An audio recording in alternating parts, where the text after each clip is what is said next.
Agad ni Danica na tinawagan ng manager ng bangko kung saan niya diniposito ang binayad ni Sandro sa kanya 2 years ago. Umabot na 200,000 ang bill nila sa ospital, kaya may natitira pang 300,000.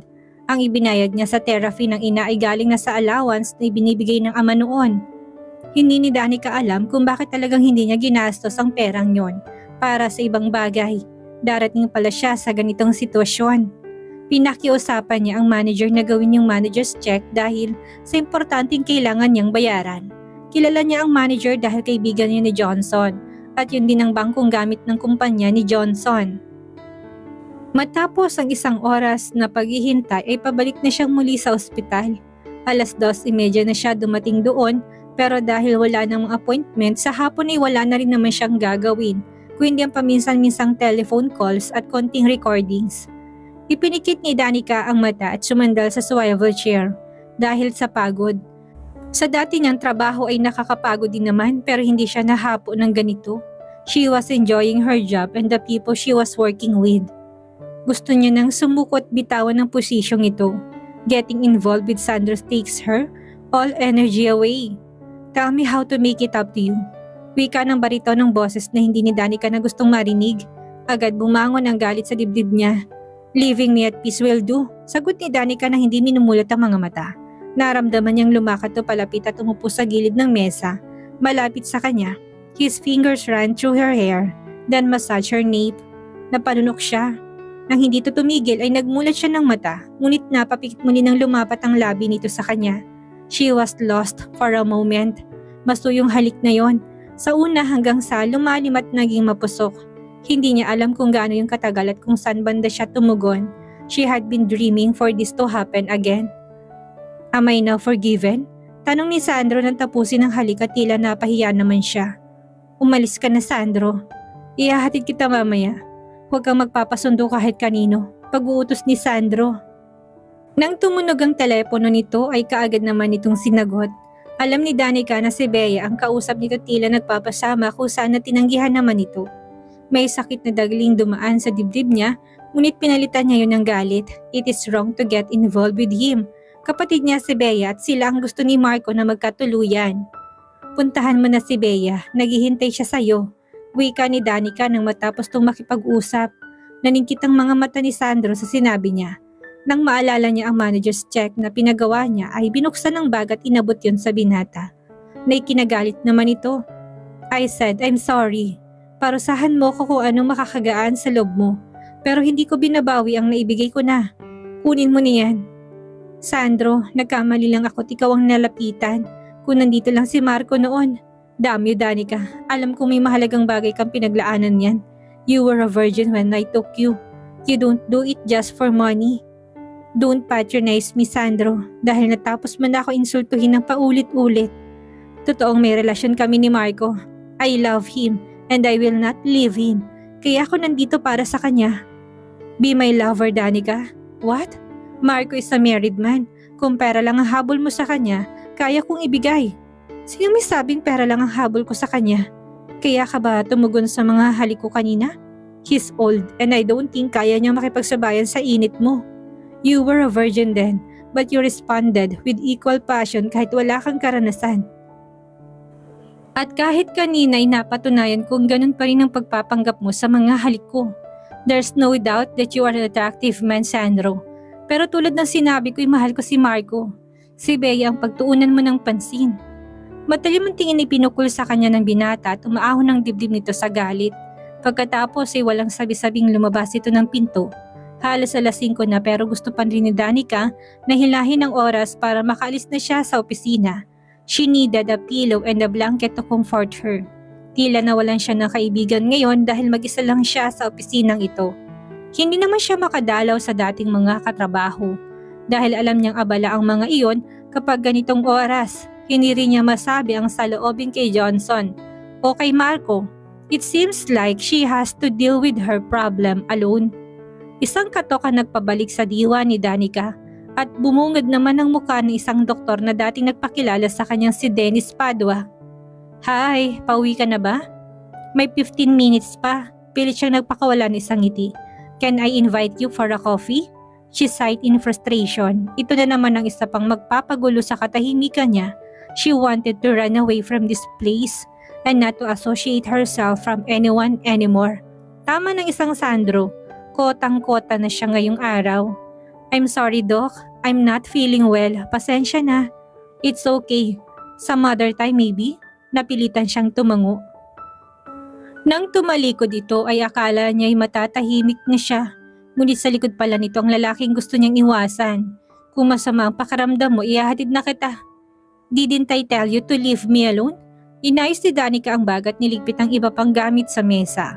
Ang kwintas niya inilagay din niya sa drawer saka yung sinusian. Hindi ka gaanong nakakain kanina. We can drop by at McDonald's to grab something to eat. Masuyong wika ni Sandro sa mababang tono. Hindi nito pinapansin ang pagsusungit niya. Please Sandro, kung gusto mong maayos ang pagiging magkatrabaho natin, just leave me alone. Hindi natin kailangan maging magkaibigan. Hindi ito sumagot bagamat hindi rin ito umalis.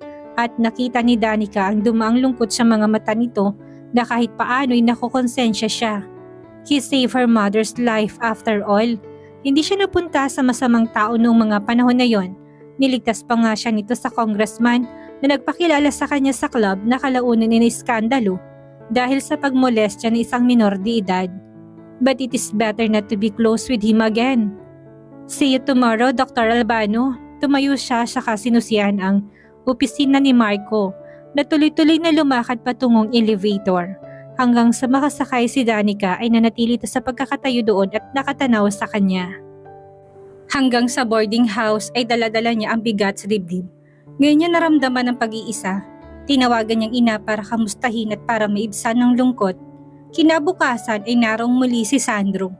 Pagkagaling ni Danica sa waiting area, kung saan naroon ang mga pasyente ay may cappuccino sa table niya. Ito man ay may dalang kape na hinihigop habang naghihintay kay Marco. Hindi siya umiimik at kunwaring abala sa trabaho. Kahit tapunan to ng tingin ay hindi niya ginawa. Nang dumating si Marco ay nag-usap ang dalawa tungkol sa status ng mga pasyente. 11:00 naman nang biglang dumating si Bea at tuloy-tuloy sa opisina ng ama. Nang mainip ay umupo sa harap niya. You're beautiful. No doubt Dad hired you instantly. Wika nito ni kinagulat niya. Paalis na si Beth kaya kailangan na ng kapalit, katwiran ni Danica. Madalas ba si Sandro dito? Nagkibit balikat siya. Hindi ni Danica alam kung para saan ang mga tanong nito. Maya-maya ay lumabas ang ama. I'm hungry, Dad. Where is Sandro? Baka hindi pa tapos umikot sa mga pasyente. Come with us, Danica. We're having lunch nearby. Makakabalik ka rin kaagad. Hindi na Marco, may kantin naman sa ibaba. Masakit ang ulo ko. Gusto kong umidlip mamaya, pagdadahilan niya.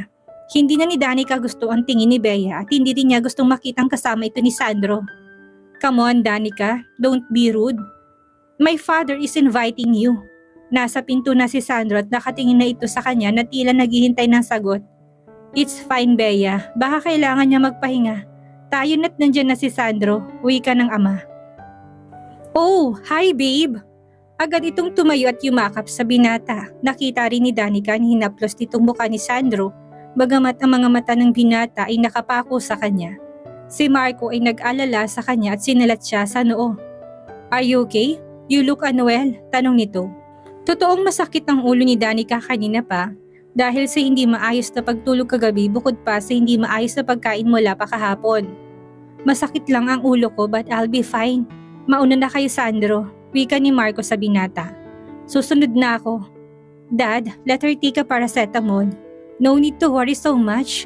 Bea rolled her eyes with irritation. Papahatiran na lang kita ng pagkain dito, wika naman ang ama sa kanya. Sus, ang arte, wika ni Bea habang papalayo, ngunit tumabot pa rin sa pandinig niya. Ang kamay nito ay nakasukbit pa rin kay Sandro at naninibugho siya, but she has to dismiss that feeling right away. Bumaba si Danica sa kantin para kumain sandali, pagkatapos ay agad ding umakyat. Pagdating niya ay naroon si Marco at may dalang pagkain. Thanks Marco, sana hindi ka na nagabala. Nag-alala ako sa'yo, pagkatapos mong kumain ay ihahatid kita sa inyo. I want to know where you live at least. Nandyan si Bea, baka anong isipin niya. She suggested it kaya huwag ka na mag-alala. Kumain ka muna saka tayo aalis. Kumain na ako sa kantin. Iuwi ko na lang yan. Inayos ni Danica ang gamit sa kanila ang mga drawers. Kailangan nga niyang umuwi dahil lalong sumasama ang pakiramdam niya. Not because of lack of sleep or food, pero sa kaalamang kasama ni Sandro ngayon ang kapatid sa ama. Kinabukasan ni maaga si Sandro sa opisina ni Marco. Hindi araw ng schedule nito sa St. Luke's kaya mag-isa lang si Danica. Pagdating niya ay kausap nito si Dennis ni isa ring batang doktor. Umahon ng selo sa dibdib niya. Danica is charming and beautiful and sexy at lahat niya yata ng pwedeng iugnay sa salita dito.